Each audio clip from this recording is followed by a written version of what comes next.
క్రింది వాటిలో బహుపది కానిది అన్నాడు.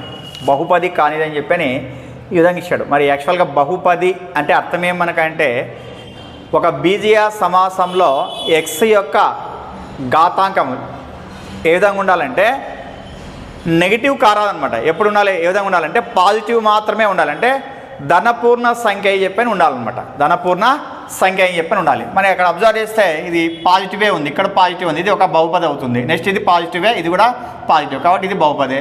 నెక్స్ట్ ఇది కూడా అన్ని పాజిటివ్ ఉన్నాయి కాబట్టి ఇది బహుపదే. మరి ఇది ఏమవుతుంది, ఇక్కడ పాజిటివ్ ఉంది, మరి ఇది పాజిటివ్ ఉందా నెగిటివ్ ఉందా అంటే ఏం చెప్తాం మనం, 3/x అంటే ఏదైనా రాయొచ్చు, 3 × 1/x అని రాయొచ్చు. దీన్ని ఏమైనా రాస్తా, 3 × 1/x మీన్స్ x⁻⁻1 అని చెప్పి రాస్తే ఇప్పుడు ఏమైంది, ఇక్కడ పవర్లో మనకి ఏమైంది, ఇది నెగిటివ్ వచ్చింది, మనకి నెగిటివ్ వచ్చింది అంటే ఏమనుకో రుణపూర్ణ సంఖ్య అయింది కాబట్టి ఇది మనకు బహుపది కాదనమాట. మరి ఏ ఆప్షన్ అవుతుందంటే 4th option is the right answer అంట. ఈ 3 ఏమైతే ఆప్షన్లు వచ్చేసి బహుపది అవుతాయి, 4th ఆప్షన్ ఏమవుతుంది మనకంటే బహుపది కాదు అని చెప్పని అవుతుంది.